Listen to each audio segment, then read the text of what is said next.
बिस्मिल्लाहिर्रहमानिर्रहीम। अस्सलाम वालेकुम नाज़रीन। रेड जोन से मैं हूं अली रज़ा अलवी और मेरे साथ मौजूद हैं जनाब मज़हर बरलास। ख़वातीन हज़रात, आपकी खिदमत में सलाम। हस्ब साबक हस्ब रिवायत पाकिस्तान के लिए दुआ, अल्लाह ताला हमारे इस अज़ीम वतन को सलामत रखे, ये वतन तरक्की करे, यहाँ खुशहाली हो, अमन चैन सुख सुकून हो। जी अलवी साहब, क्या खबर है? जी मज़हर बरलास साहब, आज हम बात करेंगे और गुफ्तगू का आगाज़ करेंगे इमरान खान के जलसे से। इमरान खान ने मुल्तान के जलसे में आज बड़ी धुआंधार तकरीर की, बड़ी ज़ोर शोर से गुफ्तगू की और उन्होंने ऐलान भी कर दिया है, तकरीबन हतमी तारीख तो नहीं बताई, लेकिन उन्होंने अपने कारकुनों को कहा है कि वो तैयार रहें, 25 से 29 मई के दे सकते हैं। और उन्होंने कहा है कि ये हतमी फ़ैसला जो है वो पेशावर में कोर कमेटी के इजलास में किया जाएगा कि तारीख़ कौन सी देनी है, लेकिन उन्होंने कहा कि आप बिल्कुल तैयार हो जाएँ। उन्होंने और भी वो बहुत सारी गुफ्तगू की, उसका जायज़ा लेने की कोशिश करेंगे। फिर वज़ीर-ए-आज़म शहबाज शरीफ जो हैं वो आज कराची के दौरे पे थे। कराची के दौरे में उन्होंने कुछ इंसेंटिव्स भी दिए और किसी इंडस्ट्री को ख़ास तौर पर बिजली के बहरान से निपटने के लिए उन्होंने कुछ टैक्स भी माफ़ कर दिए हैं, उस पर भी बात करेंगे। और एक ख़बर जिसके इर्द-गिर्द पूरा शहर आज घूमता रहा, पूरी सियासत का महवर भी आज घूमता रहा, और लोगों पंजाब असम्बली के हवाले से वो ख़बर इलेक्शन कमीशन की कि तहरीक इंसाफ के 25 मुनहरिफ अरकान को डी-सीट कर दिया इलेक्शन कमीशन ऑफ पाकिस्तान ने। उसके बाद क्या सूरत हाल बनेगी, दोनों तरफ से मुख्तलिफ दावे हैं। ज़ाहिर है कि जिन लोगों को हटाया गया वो परेशान हैं, और जिस पार्टी से लोग थे, जिस पार्टी से वो मुनहरिफ हुए थे, वहाँ शादियाने बजाए जा रहे हैं।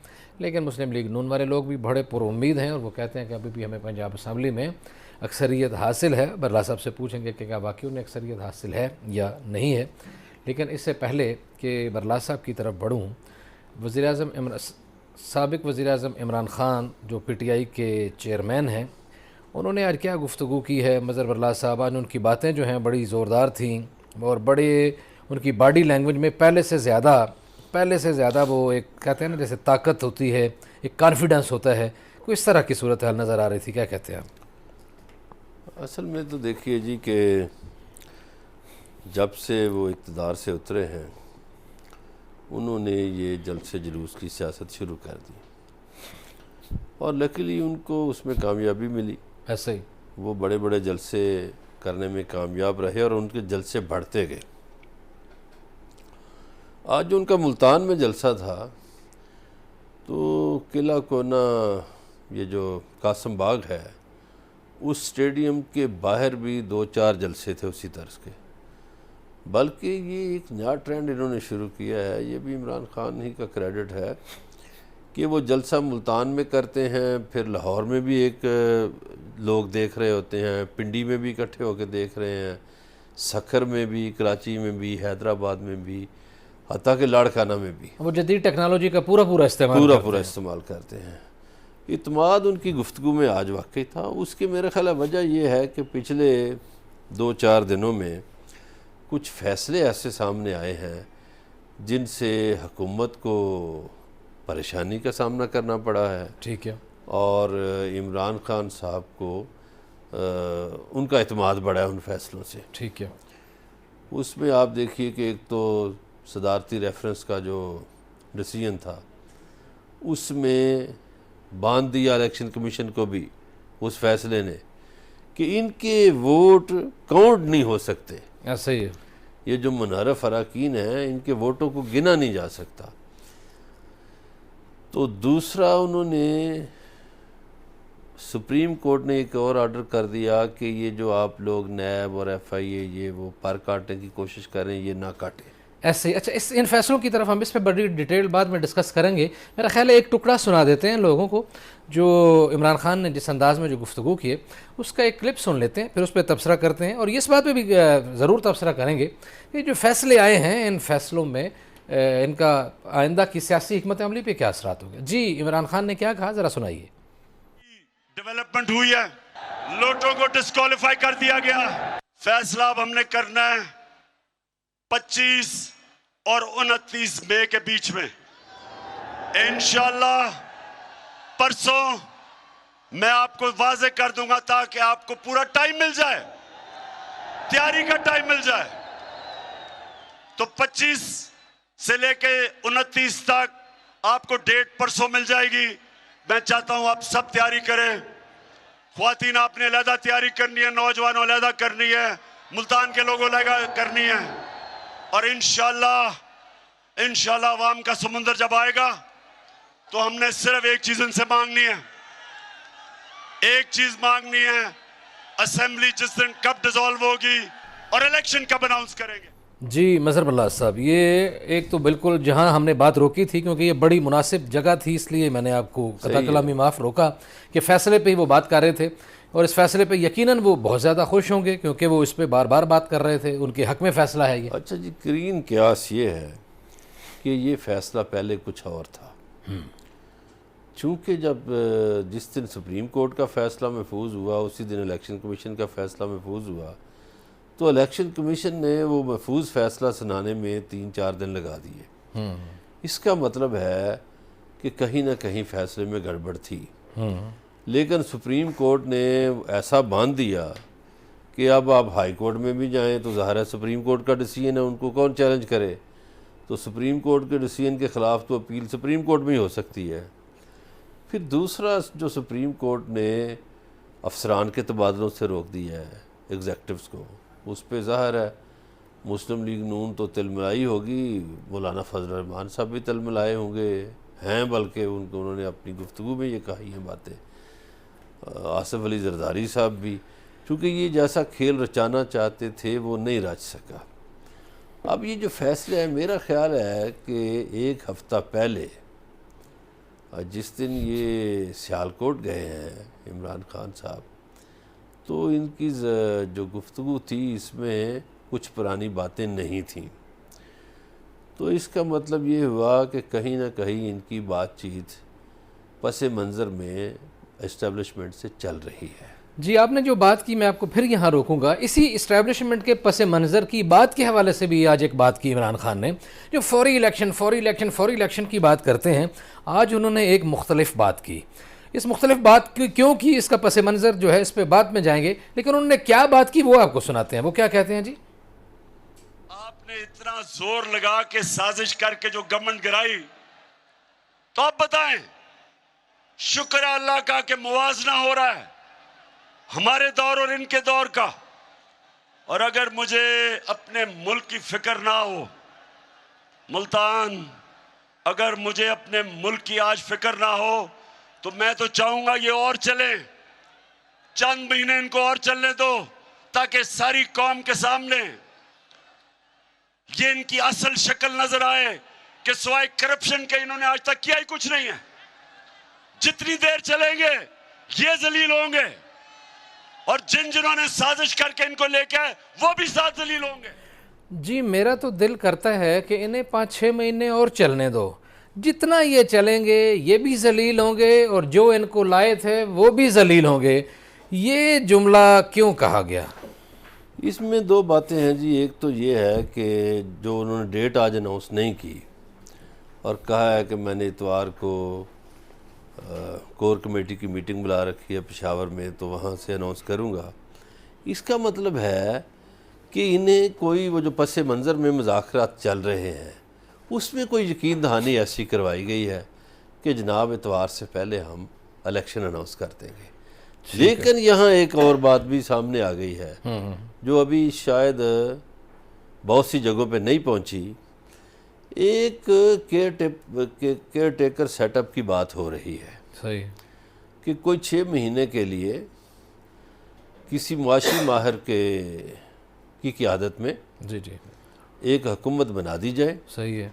और वो हुकूमत इलेक्शन करवाए। जी सही है, बिल्कुल ठीक है। ये इस तरह की बात भी चल रही है और इसका कुछ दावा जो है वो शेख रशीद ने भी अपने जलसों में किया है कि इंटरव्यूज़ लिए जा रहे हैं, ये किया जा रहा है, वो किया जा रहा है। और किसी सहाफ़ी ने यह दावा किया है कि उन्होंने ISPR से इस हवाले से बात की है, तो उन्होंने तरदीद की है। बहरहाल जो भी है, इस मरहले पे नाज़रीन हमें ज्वाइन किया है सैयद मोहम्मद अली बुखारी ने। आप एडवोकेट हैं, सुप्रीम कोर्ट के माहिर। जनाब, हम आपको अपने प्रोग्राम में खुशामदीद कहते हैं। बहुत शुक्रिया जी। मज़हर बल्ला साहब, आप अपनी बात का सिलसिला जारी रखें कि ये एक निगरान सेटअप की बात है, लेकिन जो मेरा ख्याल एक और इसमें भी शामिल है वो ये कि ज़ाहिर है 10 जून की तारीख़ का भी ऐलान हो चुका है कि 10 जून को बजट पेश किया जाएगा। तो ये चीज़ें भी तो बहरहाल गुजारनी है किसी न किसी तरीके से। शायद ये भी वजूहात इसमें शामिल हैं, कोई थोड़ा सा टाइम बाउंड की तरफ। मेरा ख्याल है कि ये अनाउंस कर देंगे कोई ना कोई चीज़ के, ताकि लॉन्ग मार्च से बचा जा सके। और हो सकता है कि बजट भी कोई और पेश कर दे, ये भी हो सकता है। अच्छा, चूँकि मियाँ शहबाज शरीफ साहब पे बड़ा प्रेशर है उनकी पार्टी की तरफ से, बल्कि उनकी जो भतीजी है उन्होंने भी कल सरगोदा में कहा कि जनाब हमें इलेक्शन की तरफ जाना चाहिए, हमें ये बोझ नहीं उठाना चाहिए। वो उसमें सवाल सिर्फ ये पैदा हो रहा है कि मौलाना साहब तो वजारतें इंजॉय कर रहे हैं, आसफ़ अली ज़रदारी वजारतें इंजॉय कर रहे हैं, बाकी पार्टियां वजारतें, और जितनी गाली पड़ रही है वो सारी नून लीग को पड़ रही है।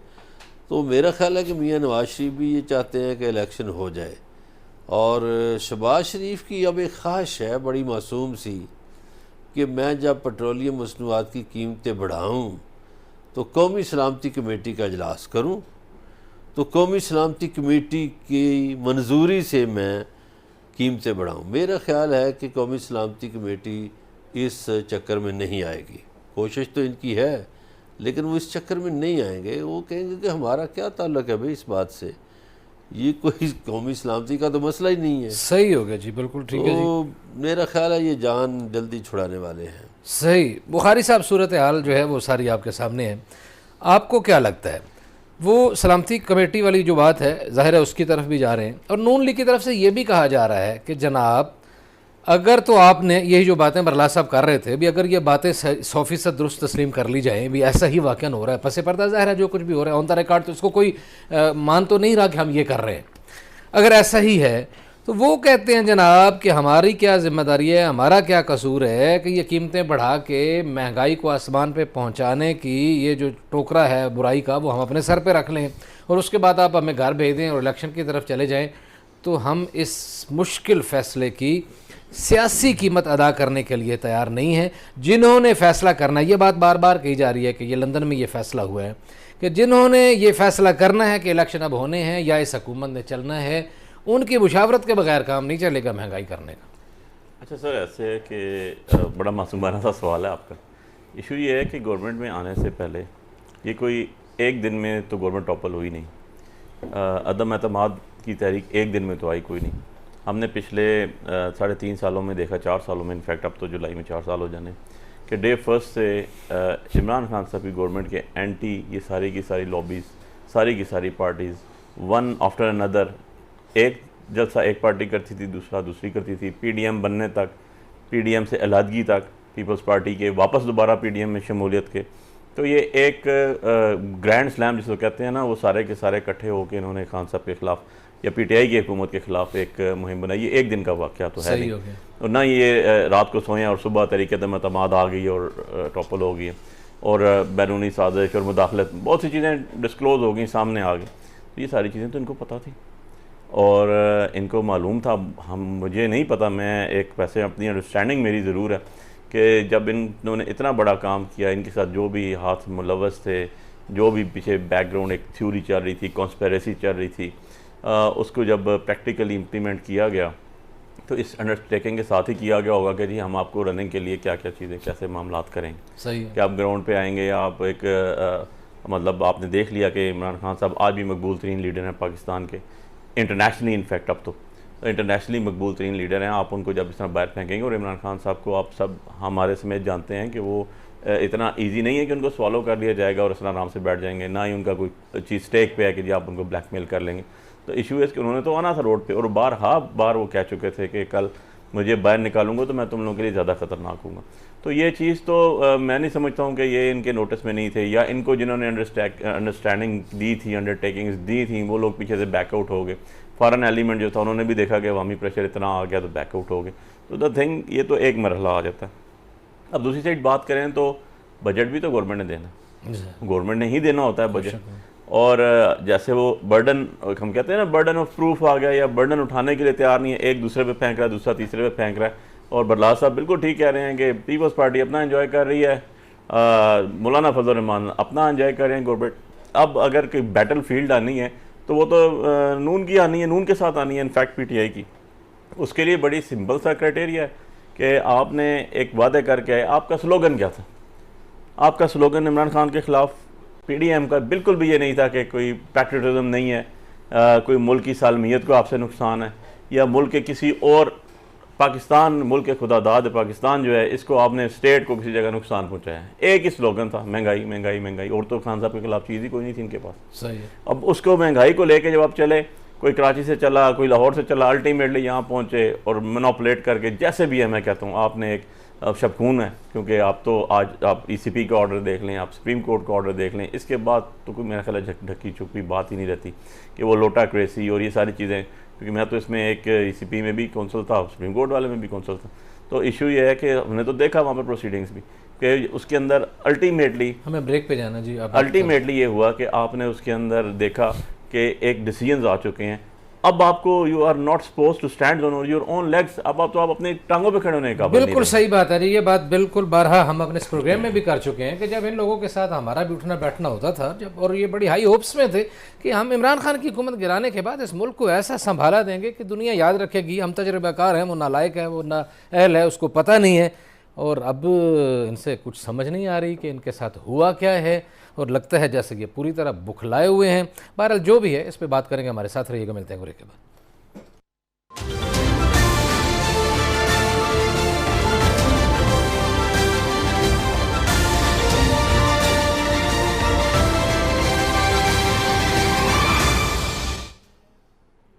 वेलकम बैक नाज़रीन। अगली खबर की तरफ बढ़ते हैं। वज़ीर-ए-आज़म शहबाज शरीफ आज कराची के दौरे पे थे, वहाँ उन्होंने ताजरों से भी मुलाकातें की, बातचीत की, कुछ और भी गुफ्तगू की।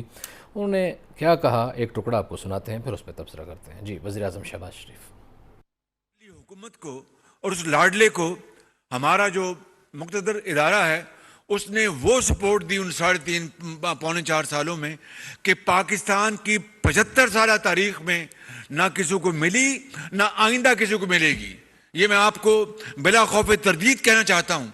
हाँ, अलबत्ता मैं बड़े अदब से, बड़ी इनकिसारी से ये कहता हूँ कि ऐसी जो सपोर्ट इस लाडले को मिली थी, अगर हमारी किसी हुकूमत को इसका 30% मिला होता तो पाकिस्तान अल्लाह ताला के फजल करम से, मैं बड़ा बोल नहीं बोल रहा, इंतहाई आजी से अर्ज कर रहा हूं कि पाकिस्तान इस तरह रॉकेट की तरह ऊपर जा रहा होता। बिल्कुल हमने पाकिस्तान की तकदीर बदलनी है तो मैं दिन रात मेहनत करेंगे। तो मेरा ईमान है कि आप लोग इस मुल्क के जो बहुत बड़े मेमार हैं, पूरे पाकिस्तान में आप फैले हुए हैं, वो इंशाअल्लाह अगले 5-10 साल में इस मुल्क की तकदीर बदल जाएगी। हम ये क्यों नहीं कर सकते?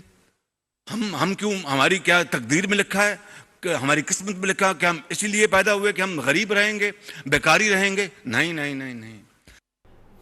जी, मज़हर प्रहलाद साहब, 75 साल तारीख में लाडले को जो सपोर्ट मिली उससे 30% भी हमें मिलती तो मुल्क रॉकेट की तरह तरक्की करता, ऊपर जाता। अब गुजारिश ये है कि जो हुकूमत 2002 से 2008 तक रही परवेज़ मुशर्रफ दौर में, उसमें अदारों की इससे बढ़कर हमायत हासिल थी हुकूमत को। तो मियाँ साहब को तो लाए अदारे वाले लोग हैं, या अब वो कह रहे हैं कि इसका मतलब है एक रिफ्ट है। वो जो शिकवा कर रहे हैं कि अदारा उनसे तावन नहीं कर रहा, एक शिकवा है उनका इस सारी गुफ्तगू में। लेकिन मियाँ साहब को ये भी सोचना चाहिए था कि इनके दावे बहुत बड़े थे और इनके पास बड़ी तजर्बाकार टीम थी, और तजर्बाकार टीम की हालत ये है कि इनके हमायती लोग भी अब ये कहना शुरू हो गए हैं कि जी पता नहीं किसकी हुकूमत है, और जहाँ जहाँ से इनको उम्मीद थी पैसा आने की, वहाँ से भी कोई चीज़ नहीं मिली। मसलन सऊदी अरब के बारे में मिफ्ता साहब ने फरमाया कि उन्होंने एक शर्त रख दी है। ज़ाहिर है वो शर्त ऐसी है कि पाकिस्तान नहीं मान सकता। अमेरिकन्स ने भी एक शर्त रखी हुई है। तो पैसे इनको नहीं मिल रहे, और इस तजर्बाकार टीम ने, आप देखिए कि इनके आने से पहले लोड शेडिंग नहीं थी, अब लोड शेडिंग हो रही है। शौकत तरीन साहब का कहना है कि जो जब हमारी हुकूमत गई तो 182 पे था डॉलर, तो अब आज 2000 यानी 204-5 पे बिक रहा है।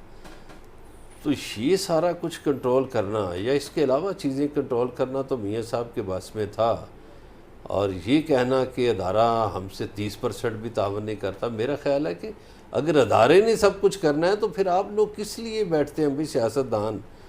किस लिए आप लोग हुकूमतें संभालते हैं? किस लिए आपके इजलासों पे करोड़ों रुपया खर्च होता है? अगर आपने सारा कुछ इदारों पे डालना है, ये सही हो गया। ये यही बात इदारों की तरफ से ही उंगली उधर ही देखा जाता है। इमरान खान साहब भी हालांकि बड़ी मिसालें देते हैं, जनाब रेफरी जो है मैंने वो ऐसे मुंतखब किया और ये वो किया और बिल्कुल बैलेंस सारा निज़ाम किया। उनकी की पूरी गुफ्तगू जो है तकारीर है वो भी इधर ही घूमती हैं, इनकी भी इधर ही घूमती हैं। और अगर इन्होंने वाकई उधर ही देखना है तो फिर इस जमहूरियत का क्या है, ये क्या कहते हैं फिर? अच्छा सर, देखें इसको हम स्टेप वाइज चलते हैं, वन बाय वन। मेरा इस पर अपना एक व्यू है। सबसे पहले तो मियाँ साहब की स्पीच जो उन्होंने की, और स्पेशली जो इदारों के बारे में और लाडला और मुक़्तदर इदारा की बात की, क्या मियाँ साहब ने कभी इस इदारे को मुक़्तदर इदारा समझा है जिसके बारे में उन्होंने बात की? अब देख लें इनके टेन्योर्स देख लें। एज अ प्राइम मिनिस्टर जब बड़े मियाँ साहब थे तो उनकी जंगो जदल इसी इदारे के सरबराहों के साथ रही। उन्होंने इन्हीं को घर भेजा, इन्होंने उनको घर भेजा, उन्होंने नए अपॉइंटमेंट्स की, बहुत कुछ हुआ। और जहाँ तक बात की लाडले की या लाडो प्यार की, तो इसमें तो कोई ढकी छुपी बात नहीं है कि ये कोई छुपी हुई बात नहीं है कि मियाँ साहब को लाने वाले भी जनरल जिलानी साहब से वहाँ से स्टार्ट किया। फाइनेंस मिनिस्टर आपको किसने बना दिया? किस कैबिनेट में आप फाइनेंस मिनिस्टर थे? फाइनेंस मिनिस्टर ही थे मेरा ख्याल है बटला साहब जी 81 में। देन उसके बाद आप CM बने, वहाँ पर आप कैसे पहुँच गए? उसके बाद 90 में आपको प्राइम मिनिस्टर बनाया गया जब बेनज़ीर भुट्टो की ख़िलाफ़ IGI बनवाई गई। और वो सारी चीज़ें हमने तो देखी नहीं, पढ़ी ज़रूर है, लेकिन बहुत से लोगों ने देखी हैं। वो IGI किसने बनवाई थी? और मियाँ साहब को इक़्तिदार में लाया गया था और बेनज़ीर भुट्टो को इलेक्शन से हराया गया था। उसके ऊपर आपके सुप्रीम कोर्ट की जजमेंट भी आ चुकी थी कि कैसे बैंक के पैसे यूज़ किए गए, कैसे लोगों को मैनिपुलेट किया गया। तो ये बात तो क्रिस्टल क्लियर है कि इनका अपना मफाद भी उनसे था, इनको बनाया भी उन्होंने, इनको इस्टेब्लिश भी उन्हीं की आशीर्वाद से हुए और इन्होंने डिच भी उन्हीं को किया अल्टीमेटली। तो ये तो तारीख़ का हिस्सा था जो मैंने बात सही।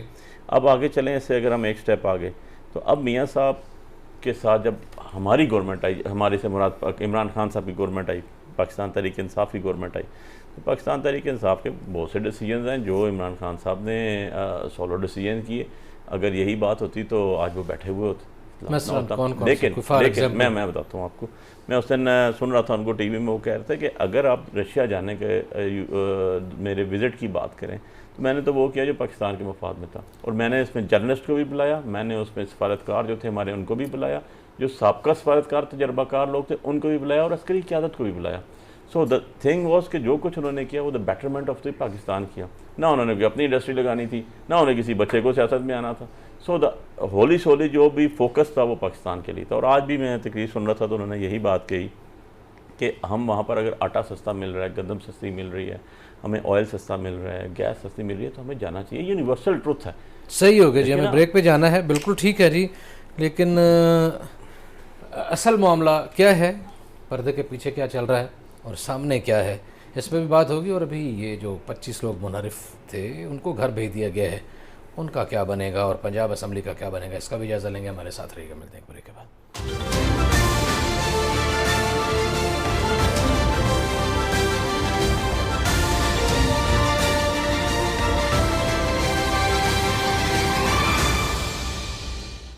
वेलकम बैक नाज़रीन। ब्रेक में जाने से पहले मुख्तलिफ उमूर पर बात कर रहे थे। अगली खबर की तरफ बढ़ने और अगली खबर ये है कि इलेक्शन कमीशन ने तहरीक इंसाफ से इनहराफ करने वाले 25 लोगों को डिसीट कर दिया। और मज़े की बात यह है कि हमारे पैनल में वो वकील भी मौजूद हैं, सैयद मोहम्मद अली बुखारी वकला के उस पैनल का हिस्सा हैं जो पाकिस्तान तहरीक इंसाफ की तरफ से इलेक्शन कमीशन में भी मुकदमा ये इसकी पैरवी कर रहा था, और सुप्रीम कोर्ट के मुकदमात में भी पाकिस्तान तहरीक इंसाफ के जो है वो इशूज़ उनको ये देख रहे हैं। बुखारी साहब की तरफ ही बढ़ते हैं। बुखारी साहब, ये जो मामला हुआ है पहले सुप्रीम कोर्ट की तरफ से आया, फिर अभी इधर आ गया, तो ये आगे किधर जाएगा? देखें सर, एक्चुअली जब डिसाइड हो जाता है एक चीज़ तो वो अपने मंतकी अंजाम तक तो पहुंच जाती है फॉर टाइम भी, लेकिन उसके अगेंस्ट फिर अपीलेट फोरम भी होते हैं और बाकी रेमेडीज जो कानून में वज़ा की होती हैं उसके मुताबिक भी होते हैं। मेरा भी यही इशारा है कि आगे अपीलें शपीलें क्या होगा, क्या नंबर वन बाय वन चलते हैं। सबसे पहले तो जो आज का डिसीजन आया ECP के इलेक्शन कमीशन ऑफ पाकिस्तान का, वो बड़ा क्लियर सा था डिसीजन है। इससे पहले एक डिसीजन हमारे खिलाफ आया था जो MNAs की डिफेक्शन के लिए हमने पिटीशन डाली हुई थी, उन्होंने वो डिसमिस की पिटीशन। और उसकी जो मेन इंग्रेडिएंट अगर आप चलूँ, अगर मैं एक फिक्रे में या एक लाइन में कोई बात करूँ तो उसके अंदर उन्होंने ये कहा हुआ था कि इन्होंने वोट पोल नहीं की। अब जब वोट पोल नहीं की तो उनके ऊपर डिफेक्शन लागू नहीं होता, ठीक, जो एक सेंटेंस में अगर मैं बात करूँ। अब उसके बाद मीनवाइल हमने 63 के लिए हमारे ऑनरेबल प्रेसिडेंट ऑफ पाकिस्तान ने एक रेफरेंस भेजा हुआ था सुप्रीम कोर्ट में, और वो 4 क्वेश्चंस पे मुहित था कि जी डिफेक्शन कितनी होगी, इनकी सज़ा क्या होगी, क्या जो वोट मुनहरफ हो जाएगा अपनी पार्टी के टिकट पे जीत के आएगा, क्योंकि लोगों ने तो उस बंदे को वोट दी होती है ना जिसका टिकट उसके पास होता है, उस पार्टी का वो प्लेटफॉर्म यूज़ करके आया होता है, उसका स्लोगन अडॉप्ट किया होता है, उसका नारा मारा होता है। तो जब वो वहाँ से जाएगा तो उसके ऊपर क्या इम्प्लिकेशंस होंगी। उसका डिसीजन 17 तारीख को आ गया सुप्रीम कोर्ट ऑफ पाकिस्तान का। उन्होंने जो डिसीजन दिया उसके अंदर बड़ी इंटरेस्टिंग बात यह है कि उसके अंदर 183, 184, 385 और 189 सारे के सारे, क्योंकि उसमें 2 पिटिशंस और भी थी, CPs थी जो और बंदों ने डाली हुई थी, क्लब करके एक में ऑर्डर आ गया। So that is a directive order now. सही, कि वो 189 के तहत तमाम कोर्ट्स पे सबॉर्डिनेट्स कोर्ट्स पूरे पाकिस्तान में उसका इतलाक़ होगा। सही है। अब उसके तहत बड़ा सिंपल, अगर एक लाइन में मैं कहूँ तो उन्होंने ये कह दिया कि जी जो बंदा इससे एनआरआफ करता है वो 63 के कैटेगरी में फॉल कर जाएगा, आर्टिकल 63 के। सही हो गया। आज जो ECP को ऑर्डर आना था वो अनाउंसमेंट हुई थी, क्योंकि आर्गूमेंट्स हुए उसमें पूरे हो चुके थे, that was reserve for the arguments और ऑर्डर।